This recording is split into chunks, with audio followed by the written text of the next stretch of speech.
y 10 del día 9 de agosto. Vamos a retomar la audiencia que tuviera su inicio el día de ayer, en el marco del legajo 7484, cartulado Zarza José Carlos, Barreira Arturo, Guillermo, Monzón Felipe Fabián, Suárez Zunilda Noemí, Domínguez Daniela Karina, Santa María Esther Noemí, de la Rosa Ariel Lisandro, sobre coacciones agravadas, reiteradas y otros. El objeto procesal, por supuesto, que es el mismo, en este caso dictar la resolución respectiva en función de las argumentaciones que las partes han formulado. Atento a un cambio en la composición de las partes, sí, para el debido registro voy a pedir a las mismas que se presenten. Cecilia Goyeneche, en representación del Ministerio Público Fiscal. Leopoldo Lambertini, como abogado o defensor desde la Rosa. Julio Federico, en el mismo sentido. Marcos Rodríguez Allende, abogado de los demás diputados. Bien. Bueno, para cumplir con el cometido que anuncié, en primer lugar me voy a referir al recurso interpuesto por los señores defensores en representación del diputado Ariel Lisandro de la Rosa. Esto es contra la resolución dictada por el señor juez de garantía de la Ciudad de Paraná, el doctor Julián Vergara. En tanto, dicha decisión no hizo lugar a la excepción de falta de acción oportunamente interpuesta. Y entiendo que, y con esto creo que ya adelanto el resultado, la decisión o la definición de esta cuestión va a ser adoptada previo a empezar el fondo de la misma, sino que va a ser dada en el estado de la admisibilidad del recurso. Y por los siguientes motivos. De más está decir, esto resulta absolutamente obvio, que el análisis de admisibilidad del recurso no se efectúa solamente en la instancia del juez ante quien se interpone y se concede eventualmente, sino que también el juez que recibe la jurisdicción debe efectuar ese mismo control. Cierto también que es de uso en el tribunal de juicio algunos vocales cuando esto advierten estas circunstancias, sin producir la respectiva audiencia por escrito, se dispone el rechazo por inadmisible. Pero esto no implica que se pueda arguir o invocar alguna suerte de preclusión al respecto, porque es un análisis que debe hacerse. Eventualmente, la audiencia o los fundamentos que eventualmente aquí se pueden partir, se pueden alegar fundamentos respecto de la posibilidad de la existencia, no obstante las reglas generales procesales que voy a invocar, de alguna forma, suerte de excepción que implicaría una legitimación de los recurrentes, que entiendo en este caso no se produce. Y por los siguientes motivos. Nuestro Código Procesal Penal actualmente en el mismo rige el sistema de la denominada taxatividad recursiva. Esto está previsto en el artículo 482 del Código Procesal, que regula las disposiciones generales aplicables a todos los recursos, ¿no? Dice específicamente las resoluciones judiciales serán recurribles solo por los medios de los casos expresamente establecidos en este Código. En cuanto a la regulación concreta del recurso de apelación que nos ocupa, se establece que este procederá contra las resoluciones del señor juez de garantías dictadas durante la IPP, en tanto expresamente se declaren apelables o causan las mismas gravamen irreparable. Esto es el artículo 502. Sobre estas normas, y considerando nuestro concreto caso, tenemos que el señor juez de garantías ha resuelto un planteo de excepción, ¿sí? En el caso de una falta de legitimación activa por parte de los fiscales, en que habrían incurrido los fiscales. Es claro que esto no forma parte del auto de apertura o de remisión a juicio, el cual expresamente se declara irrecurrible, pero eso no implica abandonar la regla de taxatividad recursiva. Y en ese sentido, en ninguno de los 6 artículos que regulan estas excepciones se declara expresamente que lo que define el juez en ese caso sea recurrible. Esto sí existía en la redacción original del Código, aquí está presente ni más ni menos que el señor autor del Código, que preveía expresamente que en su caso la resolución será apelable. Cosa que con la reforma integral del año 2014, instaurada por la ley 3017, esta posibilidad se quitó expresamente.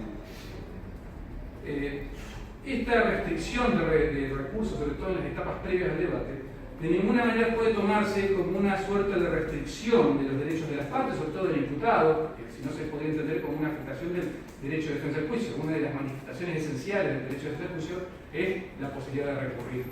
Sino que lo que se destaca con la reforma, esto es lo que quiso el legislador, es atender a la centralidad del juicio, que es donde las garantías van a funcionar con plenitud. siendo entonces la etapa de investigación una mera preparación. Entonces, reforzando la reforma en carrera de taxidad recursiva y sumado, por otro lado, a otro momento que voy a desarrollar, entiendo que este recurso es inadmisible. Porque el otro supuesto posible sería estimar que la decisión de acción de garantía causa un gravamen irreparable en el caso.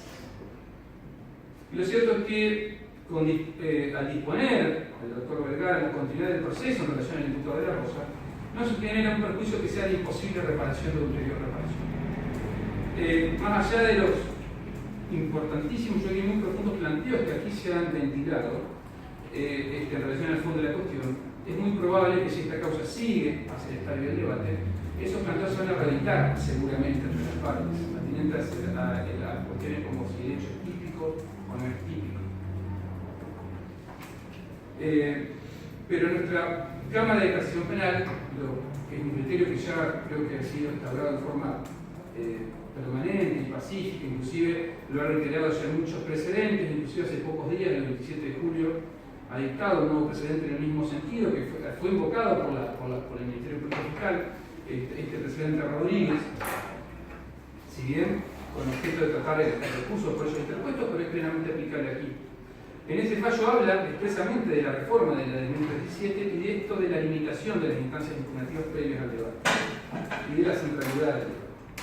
Cita un precedente al Riquelme Gabriel del Superior Tribunal de Justicia y también hace la casación provincial un paralelo, una suerte de paralelo entre lo que es la doctrina de la Suprema Corte de Justicia de la Nación, citando el precedente Romero Félix del año 2008, en cuanto al concepto de sentencia definitiva. Eso sí me permito mínimamente hacer referencia a lo que la Corte dice en ese precedente.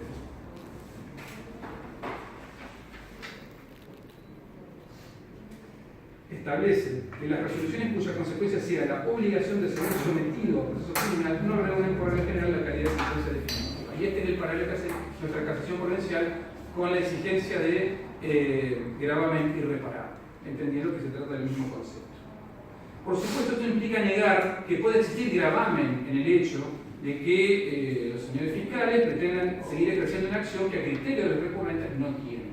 Sí, puede existir si ese fue el caso y eso es lo que se define en un eventual debate. Pero claramente no es irreparable en los términos que acabo de expresar. En consecuencia, voy a resolver lo siguiente, que lo voy a leer para que conste en el acta en relación a este concreto recurso. Declarar inadmisible y en consecuencia mal concedido el recurso de apelación interpuesto por los doctores Julio Federico y Leopoldo de Lampuccini en representación de Ariel Sandro de la Rosa contra la resolución dictada por el juez de garantía de la ciudad de Diamante, doctor Julián Vergara, en fecha 26 de julio del año 2017, en cuanto a la misma dispuso no hacer lugar a la excepción de falta de acción interpuesta por los recurrentes. Ahora sí me refiero al planteo recursivo del Ministerio Público Fiscal, interpuesto contra la misma resolución emitida por el señor juez de garantía, en la misma fecha, el 27 de julio del año 2017, en tanto la misma hizo lugar al pedido de sobreseimiento instado por la defensa técnica a cargo del doctor Rodríguez Allende en favor de quienes figuraban como imputadas Daniela Karina Domínguez y Sunita Noemí Suárez, en función de uno de los tantos hechos que figuran bajo investigación. Esto es el primer hecho imputado a estas dos personas, entre otros más.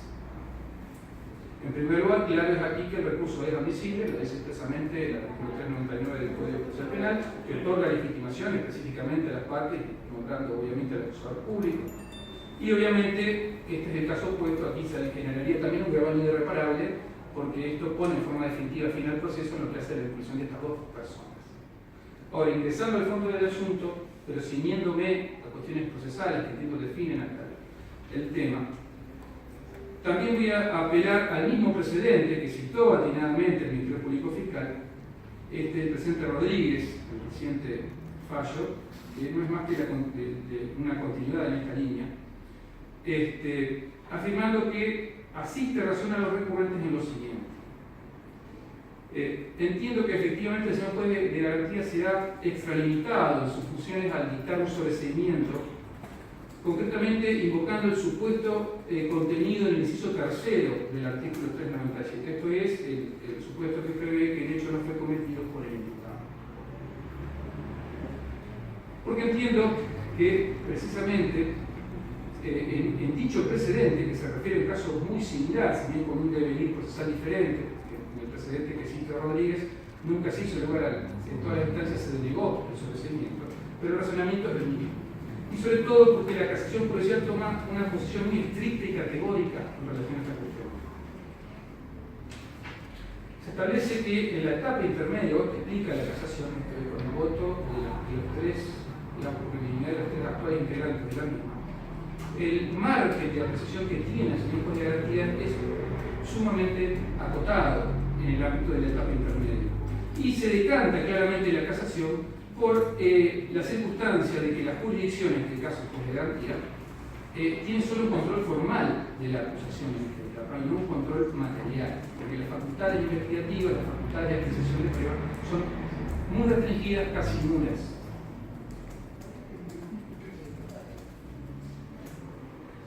Y en esto entiendo que resulta inclusive más categórica aún la casación en cuanto a las posibilidades de dictar un concreto sobreseimiento, porque no hablan en líneas generales solamente de control formal por oposición a control material. Concretamente, la casación sostiene que en el caso de un pedido de sobreseimiento, solo procederá a su tratamiento en la etapa intermedia, pedido de la defensa, cuando se trate del inciso sexto, esto es extinción de la acción penal, que es lo que no requiere ingresar al fondo de la por las características de ese. Que los restantes supuestos, y dice expresamente la casación, no lo voy a leer, pero así lo dice, los otros supuestos requieren sí o sí de la amplitud propia de la etapa del juicio, de la cual esta etapa intermedia carece.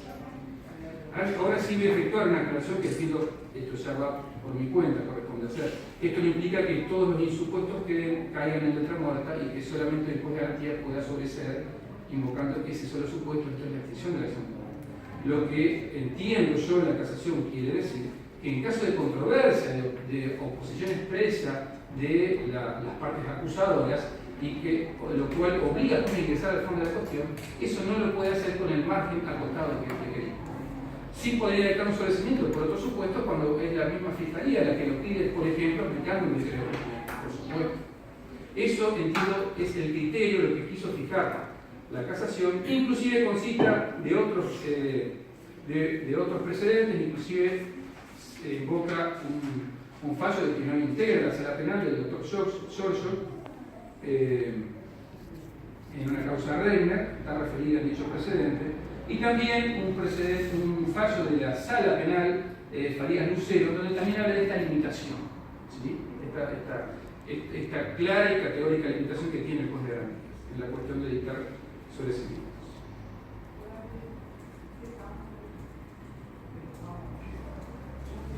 Ahora bien,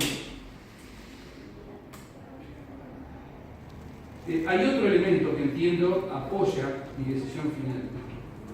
Porque no solo entiendo que el juez de garantía se extralimitó al dictar este sobreseimiento, sino que no cumplió en total plenitud el rol que debió cumplir en esa etapa intermedia.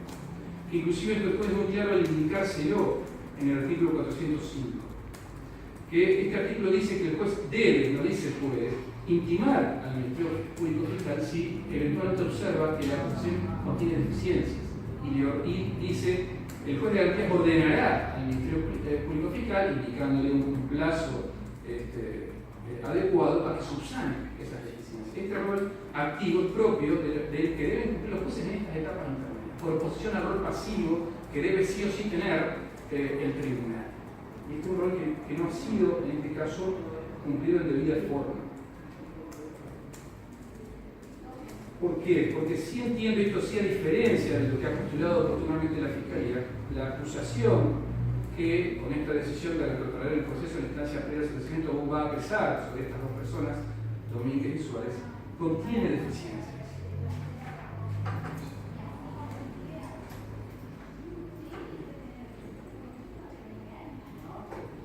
Este primer hecho, tal como fue imputado, como fue formulado, lo que entiendo es que no cumple con los estándares mínimos que exige la garantía del debido proceso, y fundamentalmente porque afecta el derecho de defensa en juicio de quienes vienen sometidos a proceso.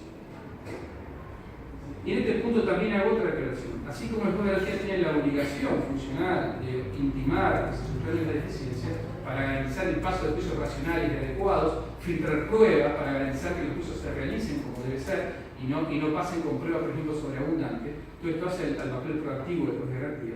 También la Fiscalía tiene esa obligación funcional. Y lo dice expresamente el artículo 56 del Código. Dice, el ejercicio de su función del Ministerio Público Fiscal aplicará sus actos con un criterio objetivo, velando por la correcta aplicación de la ley penal, no solo la ley de función, sino la ley objetiva, y por el cumplimiento efectivo de las garantías que reconoce la Constitución Nacional. Entonces entiendo que es una obligación funcional de la Fiscalía formular imputaciones que permitan el correcto ejercicio del derecho de defensa, que lo cual en este caso no ocurre. Y en esto sí le asiste total razón, más allá de la suerte que corrió este recurso, al doctor Rodríguez Allende, el defensor de la legislatura. La Fiscalía, desde el inicio, no pretendo acá dar una clase, pero creo que lo considero necesario para explicar realmente el total alcance de la decisión. Desde el momento mismo del inicio, desde el decreto de apertura de la clase, tiene la posibilidad de variar permanentemente el objeto procesal, porque necesariamente, en esencia, es mutable el objeto procesal en sus inicios, porque se está incorporando información y puede ser que las hipótesis vayan variando. Y esto es lo que ocurrió en el caso y surge de la mera lectura de la videofilmación. En la misma, los doctores Gato y Robledo explicaron que tenían una hipótesis primero, que ese día ocurrido, según el primer hecho imputado, 5 de junio de 2017, tanto Domínguez como Soles fueron al demande, entraron al despacho de la víctima, cerraron la puerta para que no se vaya, gritaron, insultaron, etc. Esa era la hipótesis de trabajo que tenían, no otra. Con pruebas posteriores, entre ellas un reconocimiento de personas, la hipótesis varió, lo cual es lógico porque puede suceder. Ahora, en vez de cambiar el hecho, intentaron estirarlo, entiendo, de una manera inadecuada, estableciendo que la mera imputación del tipo penal, de la calificación legal, el mero hecho de imputarle una coacción legal era suficiente para garantizar el derecho de defensa y efectuando, bueno, si bien realmente con muchísima solvencia, el doctor Talero ayer se explayó sobre esto, evidenciando grandes conocimientos al respecto. Pero no implica que con eso se pueda reemplazar la exigencia clara del código. Aquí lo que hay que imputar son hechos, no se pueden imputar calificaciones legales. Y si quitamos la hipótesis primera, que la misma Fiscalía se dio cuenta que no ocurría esto, de que entró al despacho, de que amenazó y todo, nos quedamos solo con la imputación de una calificación legal. Y esto no es confundir cuestiones naturalísticas, como se pretendió decir en la Fiscalía, apelando a construcciones normáticas que pueden ser compartidas o no, y que hay muchísimo escrito sobre esto. Porque la misma Fiscalía en el recurso acude a cuestiones naturalísticas. ¿Qué dijo la Fiscalía para explicar por qué aún iba a mantener la acusación? Porque en realidad, por ejemplo, tomando el ejemplo de Domínguez, ocupa un cierto lugar en el gremio, desde ese lugar financió, entregó dinero, mantuvo un permanente contacto telefónico con estas partes. Esos son hechos, eso es lo que tiene que estar en el objeto procesal, concretamente imputado, para ahora sí, en función de construcciones dogmáticas, vincular el aporte de cada uno y poder hablar de un colectivo, es decir, poder imputar desde el punto de vista normativo en todos, lo que no se hizo.